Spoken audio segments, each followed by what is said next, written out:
ये ब्रांच है, एक एक का ये ब्रांच है, सब मिला के एक एक ये धान का ये पौधा होता है। ये देखिए,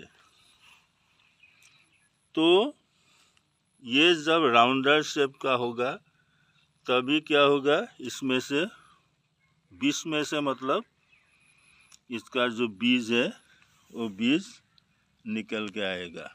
देखिए ये कहीं कहीं में ये राउंडर शेप ऑलरेडी ले ही लिया, क्योंकि ये जो महीना है ये महीना से ही इसका बीज आना शुरू हो जाएगा। ये देखिए आप, ये सिलिंड्रिकल शेप ये ले लिया, राउंडर शेप मतलब ये ले ही लिया।